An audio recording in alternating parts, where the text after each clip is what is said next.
Hi, I'm Mick Gentleman, your Minister for Multicultural Affairs. You're listening to Radio Manpasand Talka Lagaki. Hello, good morning, good day, salam, namaste.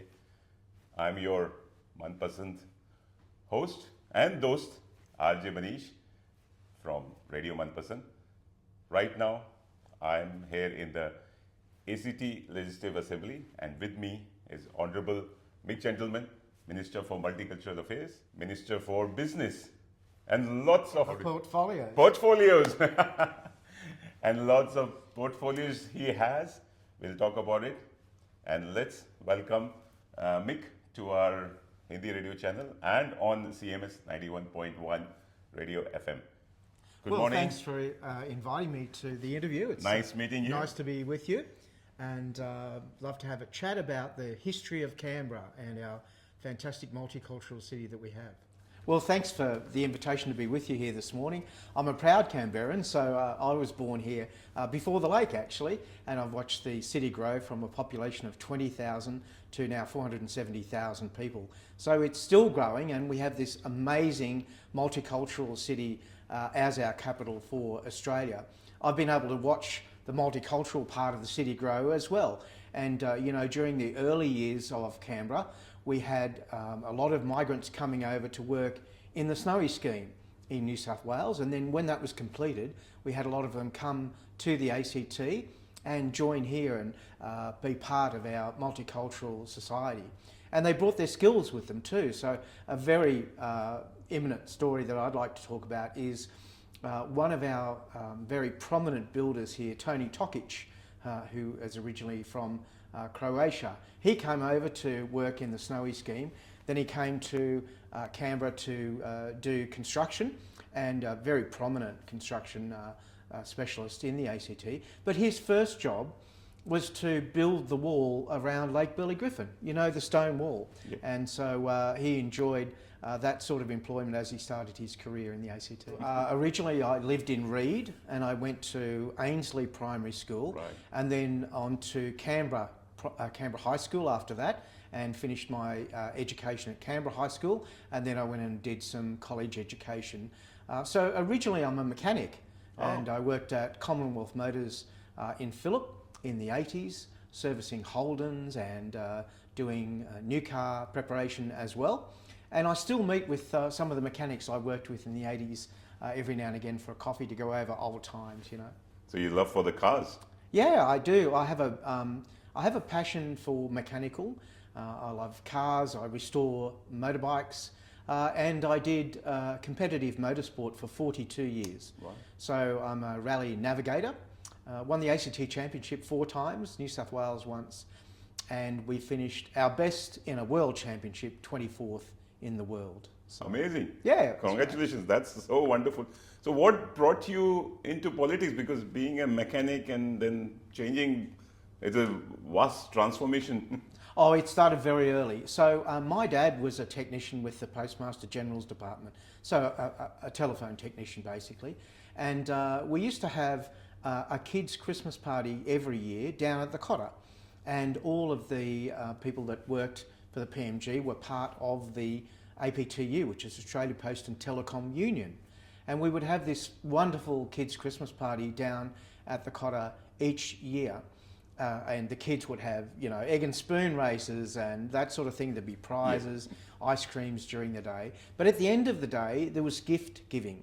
And I still have a gift that was given to me when I was about 8 years old. And it was a Tasco microscope. And they were quite expensive in the day. And later I said to my dad, how can they afford this Tasco microscope to give to us? Because his wage wasn't that high, He said, well, we're all in the union together. And he said, we all put in together to buy the kids Christmas presents, he said. So, out of 2,000 people that worked in the job, there might only be 600 people that have children. So that extra funding was able to go to buy the kids Christmas presents. And that's where I found my first sort of taste of unionism and comradeship and getting together to help each other. So I ran in 2004 and was elected in 2004. And we have this Hare Clark system in the ACT, which is multi-member. So there's 5 members in each of the 5 electorates. Previously we had less electorates in the ACT. And of course, you're competing against maybe 25 other candidates. Right. So it's really important that you get out and have those personal conversations with people. And in 2004, I was elected. In 2008, I ran again, and I received about a 5 or 6% increase in my primary vote, but didn't get elected because the primary vote for the Labor Party was reduced a little, and it didn't allow the third person to be elected. But then I ran again, of course in 2012, was successful, and then in each electorate since then I've been successful. And in the last 2020 election, I had a 63% increase in my primary vote. So lovely. There's another wonderful, of course, multicultural story for the ACT, and that is Gus's Cafe. That was our very first alfresco cafe in the ACT. And there was a real challenge in those early days in that the Canberra area was surrounded by sheep farms, and we had a lot of flies in the city, because the sheep farms weren't far away. And Gus wanted to open alfresco dining. And at that time we were governed by the Commonwealth. And the Commonwealth said, no, you can't, because it's not healthy. We have all these flies. So we had a famous Canberran called Doug Waterhouse. He was an entomologist with the CSIRO. He was tasked with inventing Erigard and bringing the dung beetle to Australia for the Queen's visit. And he was able to introduce Erigard and introduce the dung beetle to reduce the number of pest flies that we have. And not long after, Gus was able to serve then alfresco dining. So you have been in the politics for the last 20 years now. Yes. Since 2004. Yeah. So what do you think is the best being an MLA, or the worst being an MLA or into the politics? Well, certainly the best is, helping fellow Canberrans. And in each of my portfolios, we have a challenge to make Canberra a more livable city. Certainly in the police portfolio, we've seen reduction in crime, which is really good, more investments in policing. In the multicultural portfolio, we have our most wonderful multicultural festival every year, and we bring some 400,000 people to the ACT to enjoy our city. And then of course in the other portfolios there's some very positive outcomes as well. I think the challenges are the level of workload that we have. So it's incredibly busy. Most nights you're out and about in the Canberra community. Weekends we're out and about as well. But I enjoy that part of it, and we do, particularly multicultural events are very enjoyable. So we try and get to as many as we can. And the Multicultural Festival you talked about was one of the biggest, and it broke all the records from last year. So what are the plans for the next year now? Well, it's going to be even bigger. Even bigger. Even bigger. So we have funding, of course, for $1.7 million in this budget for the next Multicultural Festival, and that will allow us to grow the festival size. We've changed the dates a little bit this year. We've brought them forward a little bit, and hopefully that will keep us away from that bit of a rainy period that we had this year. So I hope that it will grow and will bring more people to the ACT to enjoy the fantastic multicultural community that we have. And it's really a wonderful aspect of our society to be able to enjoy this festival. We have, of course, all the food stalls that we love, but there's a wonderful story from each stall holder as well about their community and the way they've integrated into the Australian community at the same time.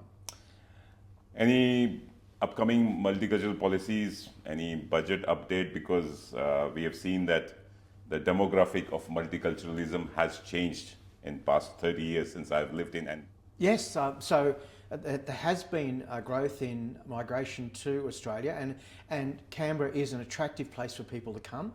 Our state of living is very high. Our employment is good.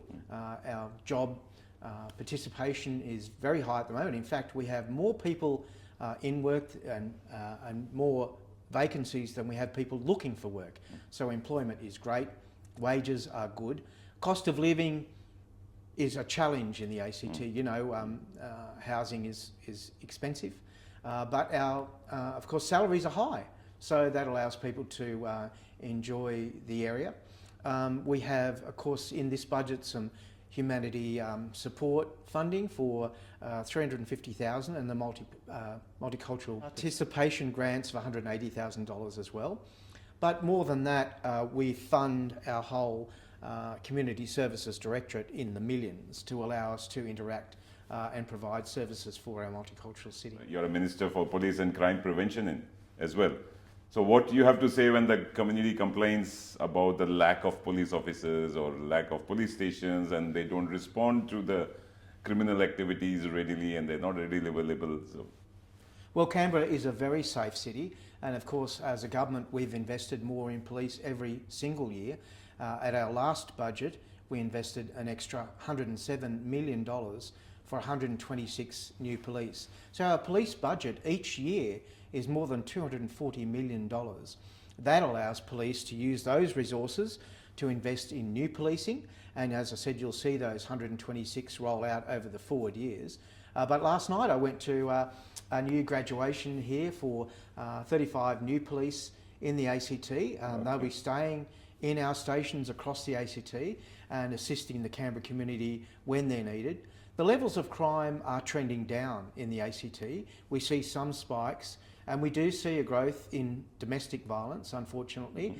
So there's an announcement today that we're making about a new task force for domestic violence in the ACT.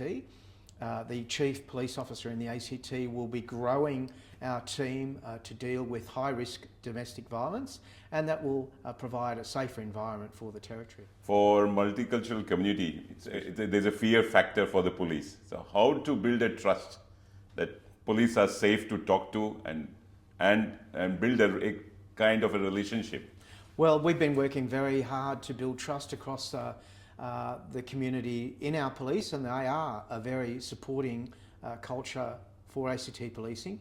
Of course, we have particular strong rules in place to make sure that police do the right thing, and it's very rare that you will see police sent to our special integrity group to have a look at their activities. And of course, for the multicultural community, you can have a lot of trust in our ACT police as they deal with you. Of course, they have now body-worn cameras.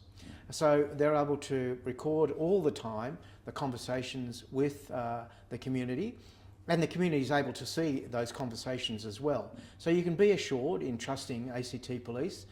They are part of the Australian Federal Police, which is a well-regarded police force across Australia. And across the world, by the way. And you're a Minister for Business as well, and you talked about cost of living. So what are the plans for helping a small business community, or especially who wants to set up a new business venture? Well, last year we announced the small business strategy for the Territory, and it shows through a number of assistance schemes for small businesses in the ACT. So there's some relief when it comes to costs for small businesses, and we have a small business portal that allows small businesses to interact directly with the government and find assistance. We've got a lot of startup assistance through the Canberra Innovation Network as well. So CBRing allows you to work with them on small business startups, particularly in the tech sector, and that's an evolving sector in the ACT. We have something like 38 businesses involved in advanced technology or space industries in the Territory, which is very exciting. And I see you have a passion for theatre, music, arts, other stuff, because thanks for the letter of appreciation, for the kind words you had sent it to us, recognizing the arts, music, and for Radio Manpasand as well as for the Vivida Arts. Thank you for that. Thank you. Pleasure. So, on a lighter note, what are your pastime? What is your daily routine for you? Oh, daily routine starts pretty early. I'm usually up by 5 a.m. I'm out doing my morning walk by about 6:30, and then usually into the office by 8. Mind you, in between 6:30 and 8, there's a lot of email catch-up, media to prepare for as well. So today I mentioned that we're going to make the announcement about the Domestic Violence Task Force, and I've been studying that for most of the morning. Then, of course, when you're in the office, there's the interaction with all of office staff preparing for the day. And most evenings we have, as I mentioned earlier on, some sort of function. So last night I finished about 8:30, 9 o'clock, and up for another early morning. You have a busy day routine every day of the week. Every day, yes. Every day of the including week. weekends, very busy as well. There's a lot of multicultural festivals to attend and events to attend, but it's very enjoyable, and so I look forward to every single morning getting up and doing it again. So what is your pastime or hobbies after work, or maybe when there's no assembly? So I have a passion in restoring old vehicles, and I bought a house in Calwell in 1989, and I built a really nice garage at the back of the house. So if I have some spare time, I call it shed time, and I can get into the shed, I can restore the motorcycles, and I do it in quite a bit of detail. So I'll purchase, say, a mid-60s motorcycle, I'll pull it right down to the bare frame and restore it up from there. So new paint, new engine, all the works, the restoration, so that it looks exactly as it did perhaps in 1968. Lovely. And I've got a collection of them that I've done, so it's quite enjoyable. Then we have a vintage motorbike club, which has regular meets and rides, and in fact there's one on this Sunday, and I'll take one of the motorcycles out for the ride and join in with my friends. And of course, for those of you that haven't ridden a motorcycle, let me let you know that motorcyclists are the only people in the world that understand why a dog sticks its head out of the car window. What a passion at this age, and you're still continuing with it. Oh yes, I love it. Yeah. There you go. And do you love listening to radio or any Bollywood music or something? Yeah, I don't listen to Bollywood music that much, but I've watched quite a few Bollywood movies, and I quite enjoy them. I think one of the first ones that sort of talked about Australia was Manpasand, and that had a boxing-kangaroo, and I think there's a very famous actor in there. Amitabh Bachchan, Amitabh Bachchan, yeah, he's a big B, we call him. That's right, yeah. And of course, being involved in multicultural affairs before, we've seen a lot of multicultural activity in our festival, but also in some of our Canberra regional areas. So we have one in my electorate called Southfest down in Tuggeranong, and each year we have Bollywood dancers come to Southfest. I've actually been up on the stage and I've done some Bollywood dancing too. Yes, so. you like Indian food? I love Indian food. In fact, when I was in protection, I worked at the government printing office years ago, and there was a Fijian Indian man there, Kanti Janai. Jinnah, yeah. And, or Jinnah. And he writes Fijian Indian cookbooks. And so he would give them to me to proofread because my time there was quite enjoyable. And I would cook Indian dinner festivals on Sundays for my family and my friends. And so I would make meat dishes, vegetable dishes, different rices, and I would do the herbs and spices myself. So cardamom pods crushed up in with the mortar and pestle to add to the food, and poppadons, and all my friends would come for those Sunday dinners. We'd have one probably once a month. Amazing. You have love for cooking as well. Yeah, I do. Is something, and you still cook? Yes. Yeah, right. I don't get as much chance as I used to, but I still enjoy it. Any favorite curry, like a chicken tikka curry or butter chicken, or butter chicken is probably beef vindaloo or something? Yeah, but I like making like things like pakoras and that as well. So besan flour, and I learnt, of course, that when you're dipping the vegetables into the besan flour and putting them into the hot oil, don't lick your fingers afterwards, because when it's not cooked, it's quite bitter. What a great tip you have given. So any favorite iconic place here, or restaurant or cafe, coffee shop in Canberra, would you like to mention? No, I think there's too many now. It's grown so much. I mentioned Gus's earlier on. A cafe, yeah. And in those early days, so in the early 60s in the ACT, we only had one Chinese restaurant. We had no Indian restaurants. Yes. But we've grown from there, and now every suburb has somewhere where you can try Indian food. It's wonderful. Lovely. Thank you, Minister, for your time and such a lovely story and passion. And any final message to our multicultural community or Indian community in general? Oh, yes. Can I say to the multicultural community, thanks for bringing your culture to the ACT. We have a wonderful event almost monthly now, which is our, of course, citizenship ceremonies we have mainly at the Albert Hall. And it's an incredibly warm feeling when you're able to provide the citizenship to those new citizens from all over the world. And Canberra is, of course, the most wonderful multicultural city in Australia. Lovely. Thank you for your time, Minister. That was lovely chatting with you. And as I say, you added a Manpasand tadka to our flavor, radio Manpasand, or your love cooking as well. And keep continuing with it.